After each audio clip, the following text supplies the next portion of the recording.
1 in 7 New Zealanders are Māori. Statistics New Zealand figure projections predict that in 2026 we will be 17% of the population. There is no official projection for 2050, but on this curve it is entirely possible that the Māori population will double what it is today. That's well over 1 million people. Statistics also tell us that the Māori population is a young one. I'm sure you can tell by the speaker. The median age for Māori males at 21 is almost 14 years below that of New Zealanders in general. For Māori females, it is almost 13 years below. Statistics New Zealand projection for 2026, just 16 years from now, shows what the ethnic makeup of students aged 5 to 9 will look like.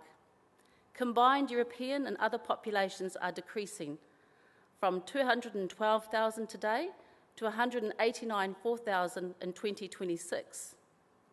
Meanwhile, Māori and Pacific Islanders are growing.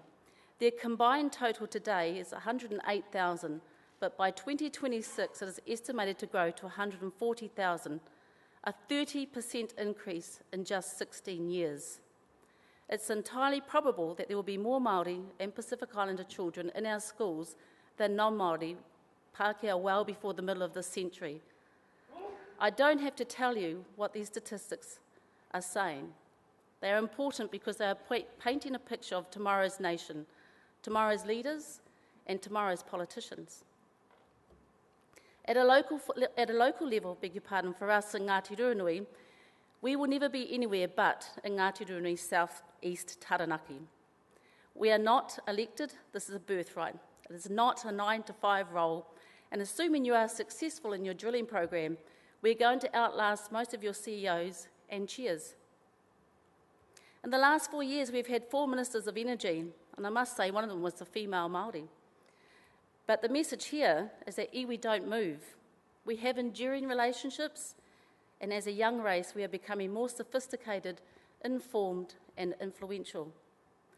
Over the last 20 years, Ngāti Ruanui have reluctantly become the iwi in Taranaki with the largest amount of all companies and permits, onshore and offshore. We have 36 permits in total, and for longer than I care to admit, we have been relatively inactive with your sector. We did find out that we had 2 strategies. One was to protest, and the other strategy was to crouch and hold, effectively do nothing. Neither strategies got us anywhere, although we did lend the crouch and hold to the All Blacks to get them through the last World Cup. We did not engage with you.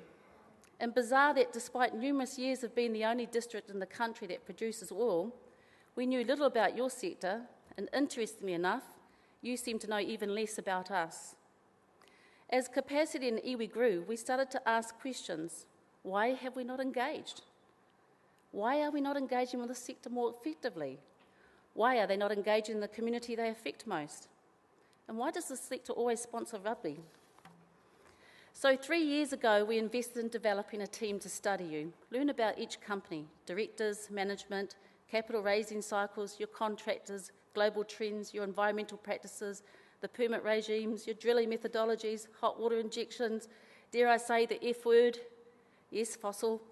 We travelled to Australia to learn about mining and other Indigenous relationships, with United Nations and Papua New Guinea, to Singapore to learn about various rigs, and coincidentally this corresponded with the exit of a lot of our families to Perth, to mine. We then spent 18 months engaged with our own whānau and marae to share and engage their responses and developed our first oil and mineral strategy. We scoped that not only are we silent neighbours, well sort of, you tend to make big booming noises, we actually found out that there are a lot of entities or agents based, funded by your sector to engage with communities to realise opportunities. Perhaps as tangata whenua we didn't show up in the yellow pages, but to be fair, some have served that role for a very long time. And I guess we had to question on the effectiveness and the relevance, because engagement for us as iwi needs to happen directly, and that is what we set out to do. If engagement was to be successful, we realised we needed to meet your sector halfway. We needed to lead by example. We needed to share everything about ourselves culturally, our social conscience, our social development initiatives, So we started to engage with local companies, some who were so excited they nearly fell over backwards, and couldn't get them out of my office, to be honest. They would ring us and come in and send a weekly dispatch. They'd ask us and request our kaumātua to give a blessing to a misfortunate eel who'd found himself in the wrong pipe. And don't get me wrong, we're not complaining. I think for us as iwi, we were really humbled that there was an environmental team belonging to an oil company who cared about the environment as much as us. It was very humbling. And I guess engagement, what we did learn is that there were a whole lot of people that would send consultants to us, and there were a whole lot of people who didn't send anyone to engage. We learnt that engagement is not a one-way journey. Both parties need to be committed to it and have resources to respond, and therein lies another discussion. And even though we have a very strong environmental expectation, we are also intergenerationally invested in our country. It is in our best interests that you succeed. So we developed an environmental management plan that determines how we think, how we deal with our environment. There are no surprises. It was open for every oil and mining company to view, to understand our role as kaitiaki, to provide a tangible example of how we act and how we expect others to be responding. We shared every economic, cultural and social development strategy we invested in our communities, so that the companies became aware of the communities from a grassroots perspective, instead of being approached by entities who often derive fees or have one-off projects versus long-term advancement. We engaged in parallel process with the government to contribute to every policy and legislation to ensure as iwi we had a view that was, applied. We facilitated engagement between the companies in our subset, or our hapu, so that our whole community were exposed and able to understand your sector and learn to differentiate between fact and fiction. As you can imagine, we came under a whole lot of scrutiny and a whole lot of criticism because for a very long time as iwi, we had defaulted our view to lobbyists. And we make no apologies that we had the right and the time to be able to ascertain our view.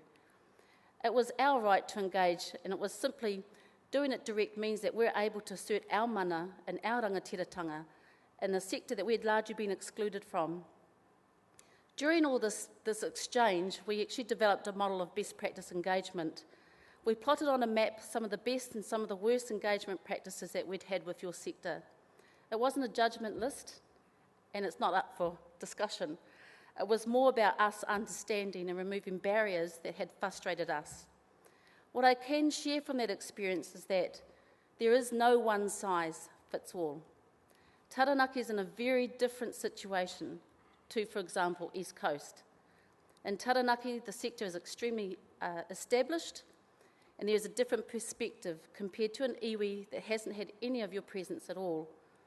For example, when we get rung by Māori media about land farms, it's as if they've heard about them for the first time, whereas for us in Taranaki, we've had land farms for 15 years.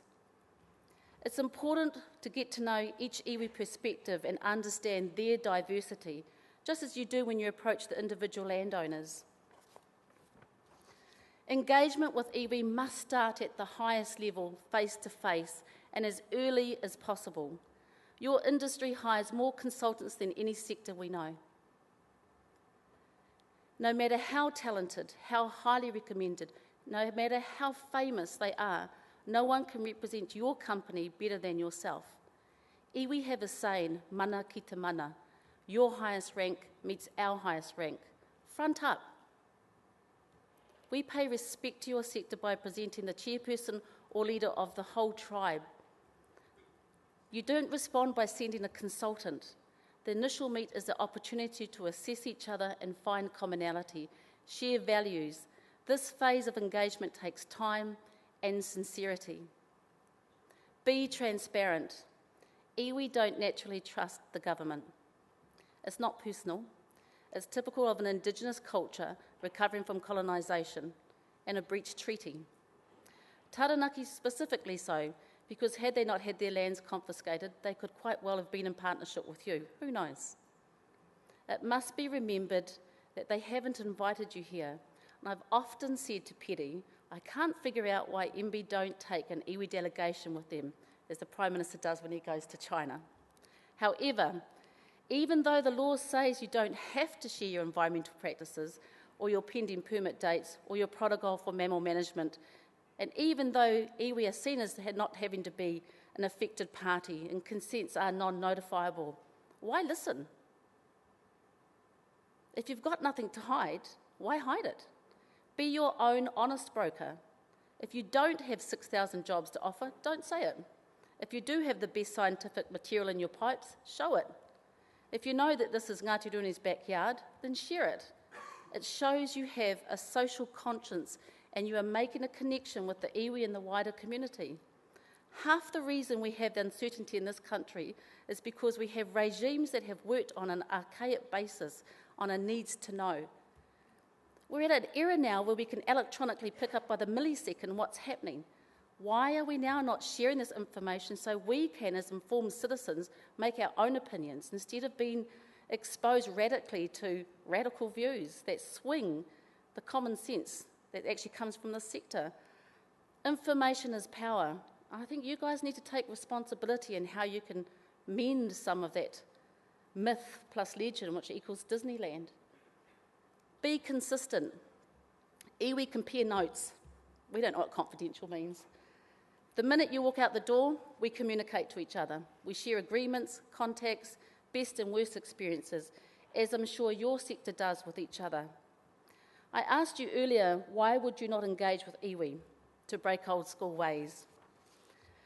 I'd like to mention one of the best engaging companies that we have, OMV. They have $324 million profit, up $43 million from the previous year. They contribute $126 million taxed in income tax and $82 million in royalties, $202 million to our government. They have gone above the recommendations from Department of Conservation. They engaged with iwi before the permits were applied for and requested cultural information that we would have asked for. They have equipment named and blessed by our local mana whenua, who they took to Singapore to do. We are included in every technical briefing, and we are on the emergency response plan. We are the first priority after the police, yet they're active in the EEZ. I'm not saying that having that relationship affected the bottom line or was the major contributor, but it sure as hell helps remove uncertainty from us all and provides your shareholders with a degree of confidence. And what have OMV lost? But more importantly, what have they gained internally within their community? Another example is NZEC, a new Canadian-owned company. They hired probably one of your industry's best-kept secrets, Ian Brown, who opened his mind up to an innovative new relationship with iwi. He brought their chair over to meet with our chair. We spent a lot of time assessing each other's values, each other's practices, and it led to the development of a direct relationship agreement. This doesn't guarantee anyone anything they wouldn't already get, and it doesn't constrain us to agree to anything that compromises our values. It's an agreement promoting trust, transparency, and protecting our cultural values. Our iwi highly regard this type of level of engagement. While it's not perfect, it's absolutely acknowledged and commendable that these types of companies are recognised as companies on a journey of best practice engagement with iwi. They are active in the community, and more importantly, they are relevant. And I've only mentioned a couple of other names. There are a hell of a lot of others that we deal with that actually have this practice that they do without thinking. But there are also some that don't. Compare that to the alternative, no engagement, protests, submissions challenging local and regional council, backtracking, time delays, unrest, unsettled shareholders. The value of effective engagement far outweighs no engagement. As iwi see it, this sector is largely driven by science, numbers and data. Geologists, environmentalists, engineerists. Made that one up. There's not too many ists you don't hire. You come across as being very black and white. And as iwi, we challenge you and need you to see colour. We need you to understand our diversity, cultural values and social conscience for all New Zealanders. In short, what is good for iwi is good for the nation. We do not see ourselves as separatists. We are far too integrated to think exclusively. Sharing our local, our social and cultural development, environment strategies means that together we can impact the affected communities in a positive manner. By engaging with iwi, you are accessing and hearing from the grassroots. By engaging directly with iwi, you are avoiding middlemen agencies, consultants who are neither active in the affected regions or have a pan-regional interest. If you are impacting in Hawera, why are you investing in New Plymouth? It's as simple as that. I wanted to make this speech to create, I guess, a call to action to ask more questions, because my kids tell me that I lecture far too much. I accepted the offer to speak because I think it's really important that together we raise questions about the effectiveness of engagement, about the future of this country. And I guess the other side is that I wanted to present new ideas. I'm sure that will come out in some of the panel discussions. But it seems to me that something iwi are asking for special privileges. We're in an era of new norms. This must apply to how we go forward in our engagement. You will know if you're doing it well or not, because I'd like to ask you, how many of you know the names of your relevant iwi, chairs and CEOs in the areas that you're affecting? How many of you know the hapu within the areas that you're affecting? Do you know the social development strategies of the communities you affect? Where on the best and worst engagement line with iwi would you be? The best or the worst? And more importantly, do you know why? It seems to us, I guess as iwi, that it's come to a time where we need to stop talking through walls and talking through regimes. And it's a privilege to be here today to pose some of these questions. And I guess if we do anything, it's to hope that you leave here, go back to your office and ask on Wednesday morning, do we know the iwi, chairs, CEOs? Do we know the social development strategies of the communities that we impact on the most? And are we the best or worse?